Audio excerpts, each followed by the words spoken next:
안녕하세요. 오늘은 4일차에 걸쳐서 상담 심리 이론에 대한 학습을 진행하도록 하겠습니다.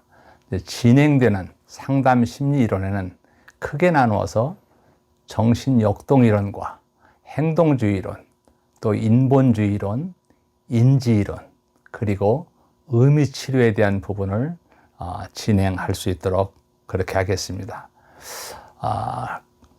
그리고 정신역동 이론에는 프로이드의 정신분석과 에릭슨의 심리사회, 융의 분석심리 이론, 아들러의 개인심리 이론이 있고, 행동주의에는 파블로프의 고전적 조건화, 또 스키너의 조작적 조건화, 반두라의 사회학습 이론을 차례대로 알아보고, 또 인본주의 이론에서는 로저스의 현상학과 메슬로우의 자아실현 이론, 그리고 인지 이론에서는 삐아제의 인지 발달 이론과 콜버그의 도덕성 발달 이론에 대해서 알아볼 수 있도록 하겠습니다.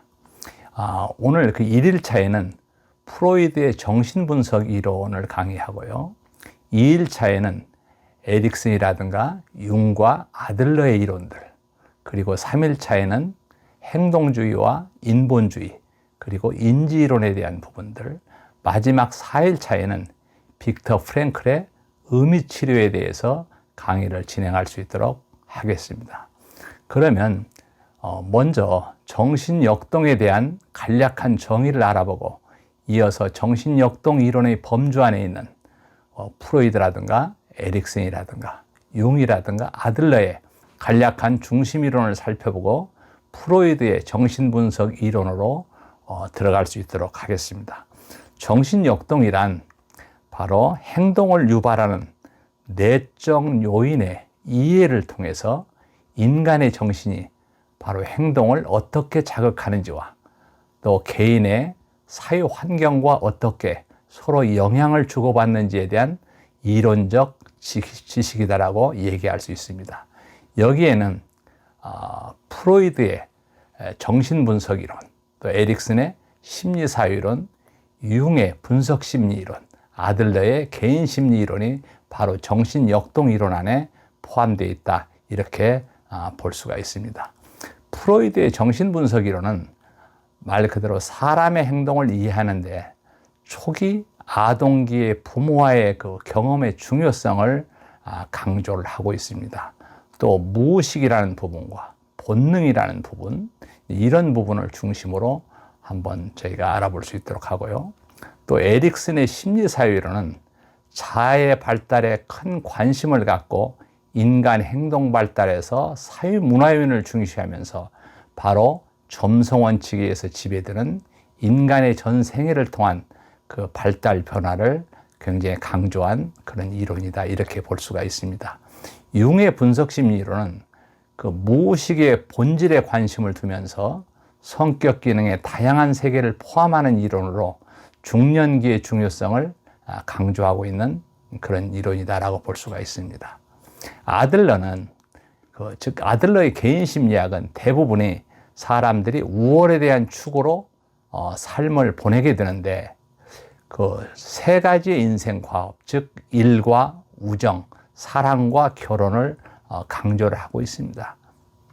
결과적으로 정신역동이론에 포함되는 네 가지의 중심, 네 가지 이론의 중심은 프로이드에 의해서 그 기초가 만들어졌고, 어떤 이론은 프로이드의 이론을 확장시켰거나 그 개념을 수정하였고, 어떤 이론은 프로이드에 대한 반발로 생겨났다고 볼 수가 있습니다.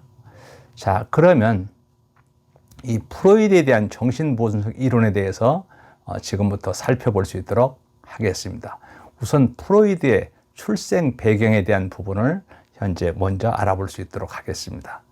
자, 프로이드의 출생은 지금은 또 프로이드는 1856년 오스트리아의 모라비아에서 태어났습니다. 상업을 하는 40세의 아버지와 또 나이 차이가 많습니다만은 그 20세인 어머니 사이에 장남으로 태어났습니다. 원래 그 프로이드가 유태인이었기에 의학과 법학을 제외한 다른 직업을 그때 가질 수가 없었습니다.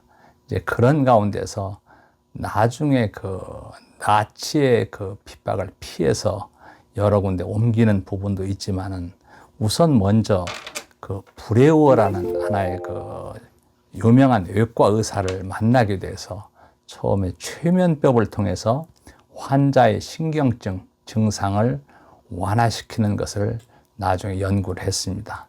그러면서 1895년에 히스테리에 관한 연구를 출판을 했고요.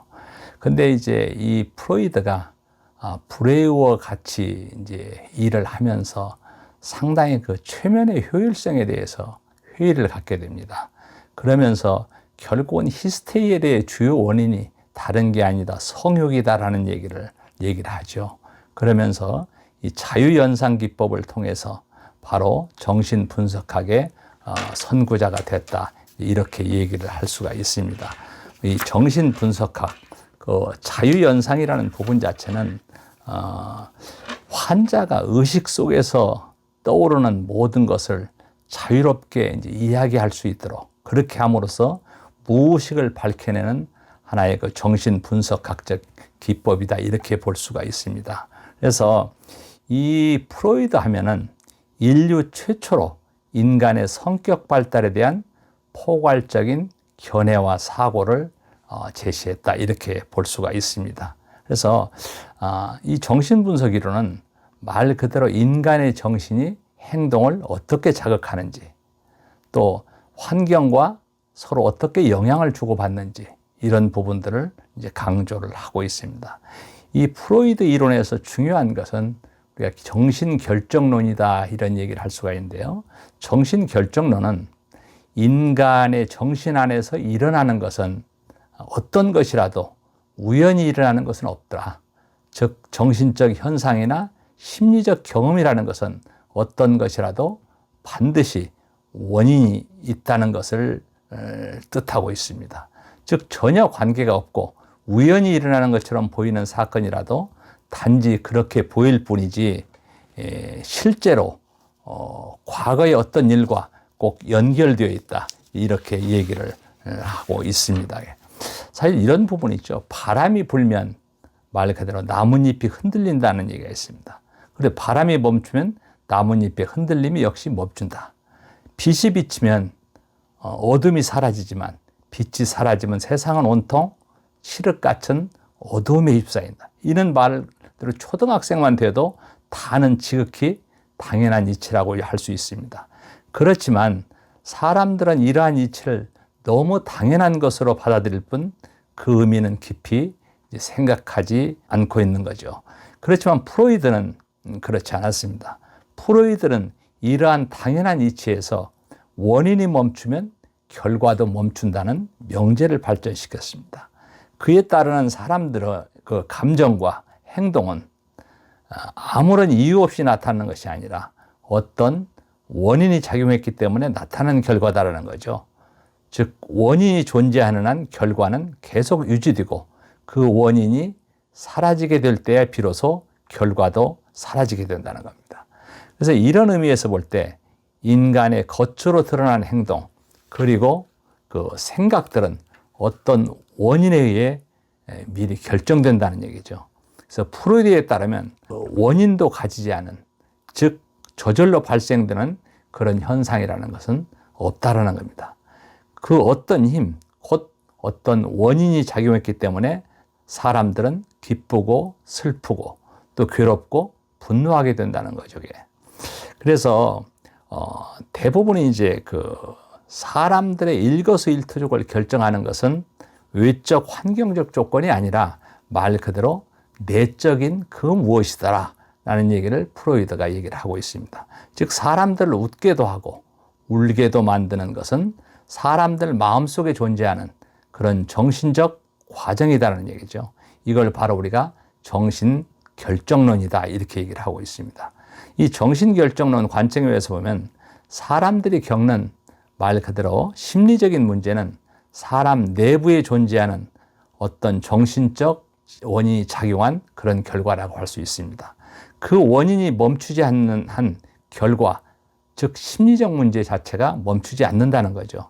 그리고 그 원인이 멈출 때야 비로소 사람들은 심리적인 건강을 되찾을 수 있다는 겁니다.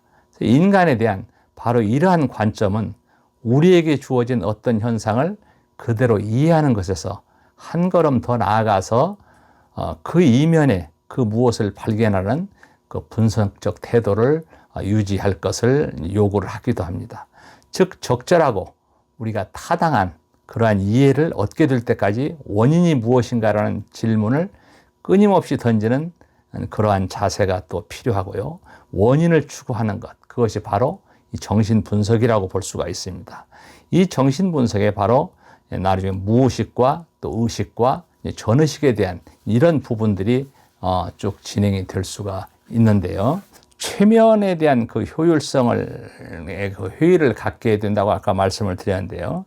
여기에 이제 바로 성욕이 히스테리의 원인이라고 얘기를 하면서 가장 중요한 것은 무의식의 실체를 알게 된다는 사실입니다. 여기서 이제 무의식의 실체를 어떻게 알게 되느냐면, 무의식은 한 여인의 히스테리에서 태어났다고도 얘기할 수가 있습니다. 그때 그 브레이어 의사와 이 프로이드가 최면 치료를 하는 가운데 고객으로서 그 안나오라는, 실명은 베르샤 파펜하임이라고 하는데, 이분은 말 그대로 경제적으로 부유한 가정입니다. 특히 이제 이 처녀인데 이 브로이어한테 최면요법 이 치료를 받으러 온 사람이죠.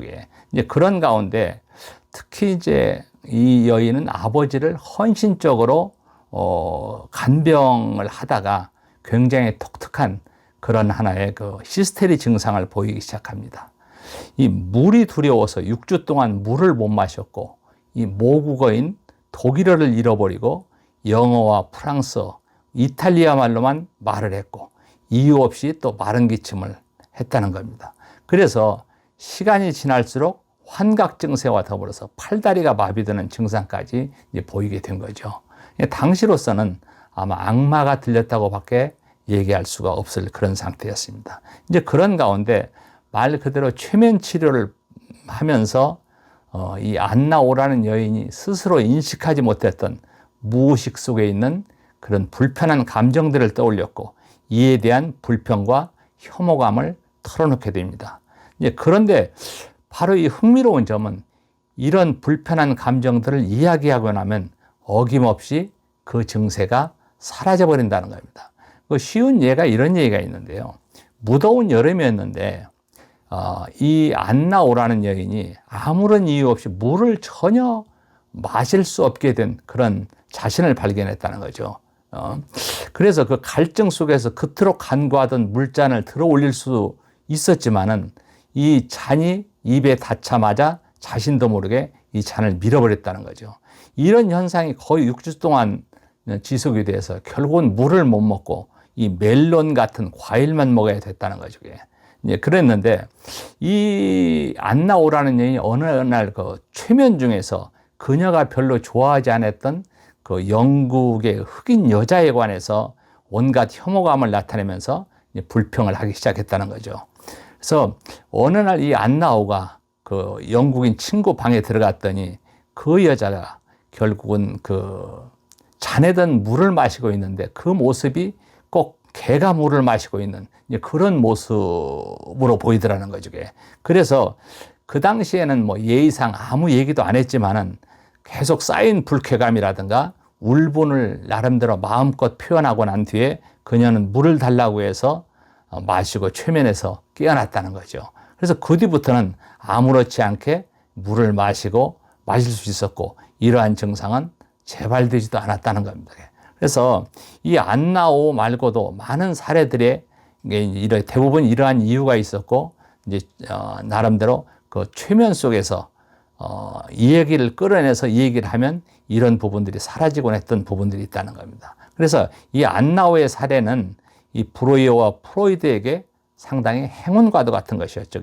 그래서 다른 사람들의 사례에 비해서 원인과 결과가 분명히 드러났기 때문에 그들의 마음속의 사건과 현실의 이상행동 간에 바로 상관관계를 분명하게 볼 수가 있었던 것입니다. 이 안나오라는 여인은 그 기분 나쁜 그 영국인 친구와 개에 대해 평소에는 전혀 의식하지 못하고 있었지만은 그녀의 마음속에는 그 기분 나쁜 사실들을 분명히 저장해두고 있었던 것이죠. 이것이 바로 무의식이다, 이렇게 얘기할 수가 있습니다. 그 무의식이 언제부터인가는 현실의 신체를 지배하기 시작했고, 그래서 물을 입에 대는 순간 개가 먹던 물에 대한 불쾌감이 물을 거부하게 만들었던 사실이죠. 그래서 이 무의식의 불쾌감을 해소해 줌으로써 무의식이 안정을 찾아간 겁니다. 이렇게 해서 브로이와 프로이드는 의식이 모르고 있는 무의식이 분명히 존재한다는 것을 알게 됩니다. 그리고 그 무의식이 의식보다 더 강하게 작용할 수 있다는 것도 알게 되고요. 의식은 알아차리지 못하고 있지만은 신체조차도 마음대로 움직이는 바로 무의식이 탄생하는 순간이다라고 얘기할 수 있습니다.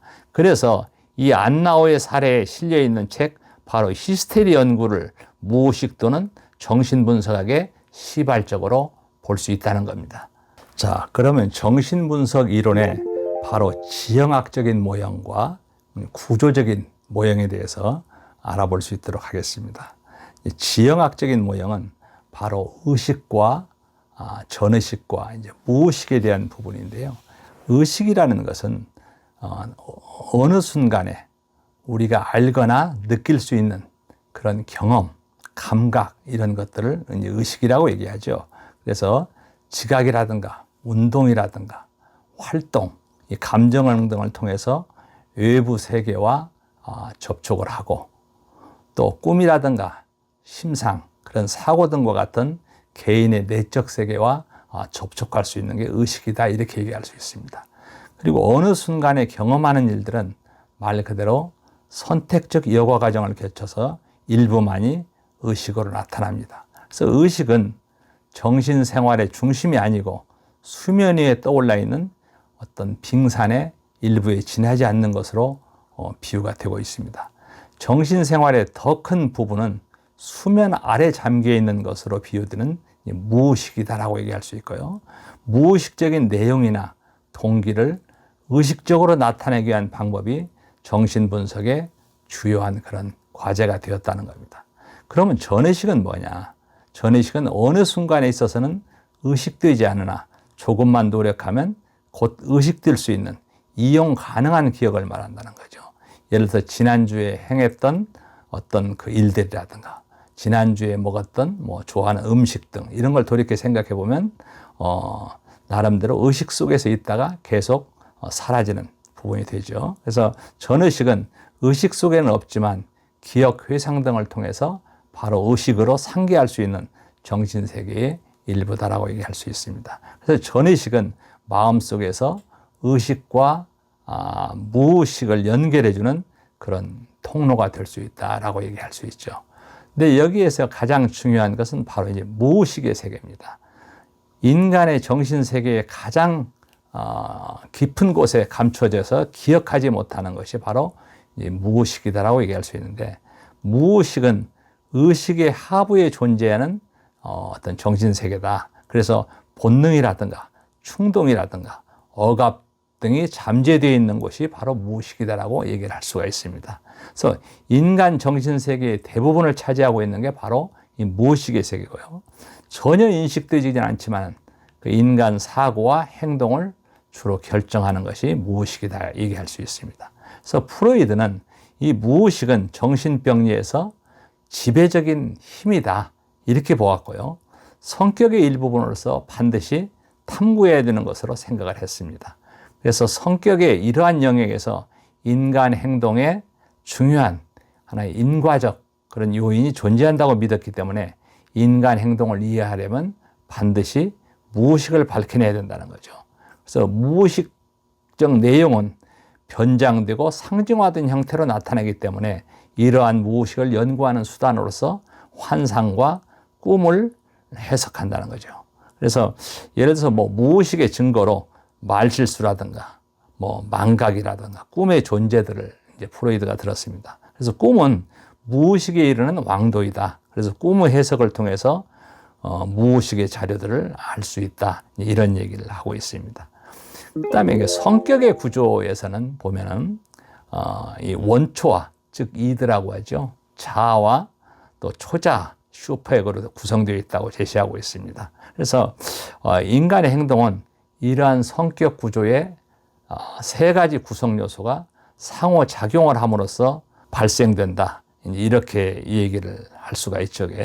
우선 먼저 원초와, 즉 우리가 생각할 때 이제 본능이라고 하는 이런 부분이 될 수가 있습니다. 그래서 이 원초와는 출생할 때부터 작용하는 어떤 그 생득적 그런 정신 에너지의 근원이라고 얘기할 수 있고, 전 생애 동안의 성격의 기초가 되는 부분이죠. 그래서 이 원초와는 외부 세계와 관계없고 이 논리와 법칙이 통하지 않는 것을 원초화라고 얘기하는데, 이 원초화는 바로 심리적 에너지, 충동이라든가 행동의 동기를 정신에 제공하고 성격의 원천적 요소라는 거죠. 그래서 이것으로부터 바로 자아와 초자아가 분화되고 발생한다는 겁니다. 그래서 원초화는 성욕이나 공격성과 같은 본능적 욕구를 관장하는 것으로 현실을 고려하지 않는 그런 생물적 쾌락과 충동에 따라서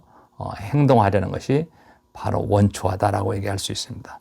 이 원초화는 본능에 따라 움직이므로 모든 그 억압을 무시하고 성욕이라든가 그 공격성과 같은 그런 충동에 나타나는 정신 에너지를 즉각적으로 방출하는 그 1차적인 원리를 나타낸다고 할 수 있습니다. 그래서 이 충동이 억제될 경우에는 성격 체제의 긴장이 오기 때문에 원초화는 참을성이 없이 즉각적으로 긴장을 감소하려는 쾌락 원칙에 따른다는 겁니다.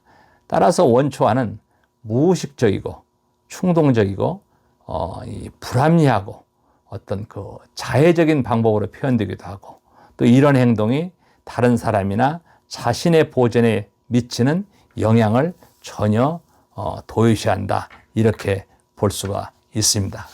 또 하나의 그 원초화 같은 경우는 말 그대로 이 어떤 그 반사작용을 통해서 이 자동적으로 불안을 일으키는 그런 자극에 대해서 반응을 하게 되고요.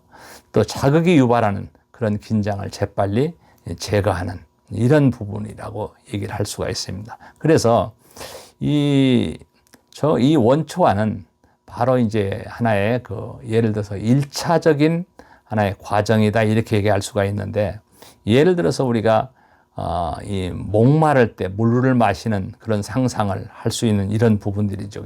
그래서 특히 이제 1차적인 과정은 적극적인 과정이지만 우리가 배고프다든가 목마르다든가 성적 충동에 의해서 야기된 긴장을 그 만족스럽게 방출할 수 없으며 참된 만족을 얻으려면 바로 현실 세계와 접촉을 해야 된다는 거죠. 그래서 원초화가 지배적인 성격을 가진 사람은 성적, 공격적 충동과 같은 본능적인 욕구를 통제하지 못하는 거죠. 그런 사람의 행동은 주로 쾌락 원칙에 따라서 욕구를 즉각적으로 충족시키고자 하고, 현실 세계나 사회의 윤리와 가치에 거의 관심을 보이지 않는다는 거죠. 말 그대로 원초화가 강한 사람은 굉장히 우리가 보면은 하나의 어떤 본능적인 사람이다, 이렇게 얘기를 할 수가 있죠. 예, 이제 원초화에 대해서 좀 말씀을 드렸고요. 1강을 마칠 수 있도록 하겠습니다.